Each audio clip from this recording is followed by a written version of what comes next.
दोस्तों, हिमगार्ड इलेक्ट्रॉनिक्स में आपका एक बार फिर से बहुत बहुत स्वागत है। एक हमारे यूट्यूबर फ्रेंड ने हमसे पूछा था कि जो आरओ मेम्ब्रेन की आउटपुट पे हम as a pre treatment water purifier लगाते हैं, कैंडल लगाते हैं, तो वो कौन सी हम यूज़ कर सकते हैं। क्या हम सिंपल पोस्ट कार्बन ही लगाएं या फिर यूवी सिस्टम लगाएं, ये एसएस का है, या फिर मिनी एल्कलाइन फ़िल्टर लगाएं। दोस्तों, या फिर यूएफ फ़िल्टर लगाएं, और या फिर टोटल केयर का एल्कलाइन फ़िल्टर लगाएं। और एल्कलाइन फ़िल्टर हमारा लक्स क्रू का भी आ रहा है, तो क्या ये लगाएं। दोनों में डिफरेंस क्या है वो भी आपको बता देते हैं। इसमें H2 एक्स्ट्रा है और इसमें H2 की ऑप्शन नहीं है, ये सिंपल AAA फ़िल्टर है। और इसके अलावा कॉपर फ़िल्टर ये भी अवेलेबल है एज ए, इसको भी पोस्ट ट्रीटमेंट लगा सकते हैं, ये भी एक ऑप्शन है।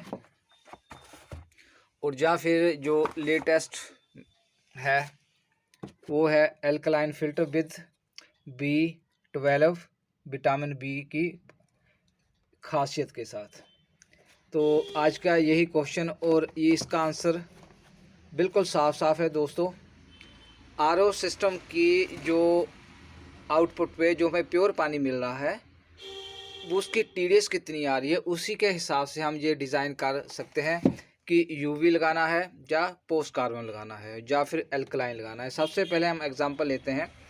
मान लो कि हमारे आरओ सिस्टम की जो टीडीएस है, जो प्योर पानी की आ रही है, वो 100 है।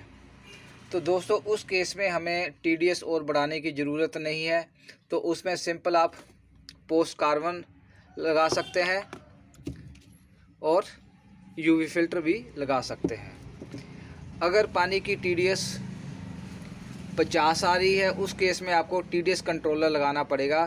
तो उस केस में आप यूएफ फ़िल्टर लगा सकते हैं और यूएफ फ़िल्टर की आउटपुट पे जो है और मेम्ब्रेन की आउटपुट पे जो हम यूवी लगाइए, इन दोनों का कम्बिनेशन लगा सकते हैं। दोनों को आपस में पैरेलल लगा सकते हैं, यूवी और यूएफ को।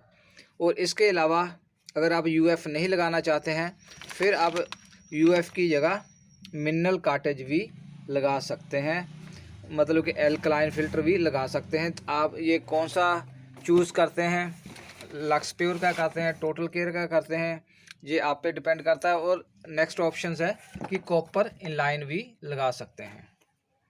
एक ऑप्शन हमारे पास ये भी है कि अगर पानी की टीडीएस 50-60 आ रही है, तो आप टीडीएस कंट्रोलर के बाद यूएफ और यूएफ के आउटपुट पे एल्कलाइन फ़िल्टर या कॉपर फ़िल्टर भी लगा सकते हैं। और इन दोनों की आउटपुट और आरओ मेम्ब्रेन की आउटपुट पे जो यूवी के साथ अटैच की जाती है, उसकी आउटपुट को भी आप, और जो एल्कलाइन की आउटपुट है उसके साथ आप मैच करके फाइनल प्योर वाटर प्राप्त कर सकते हैं, जिसकी टीडीएस 70+ ppm होगी।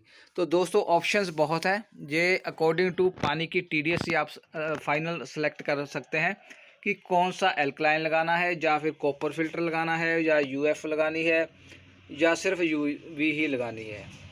थैंक यू दोस्तों।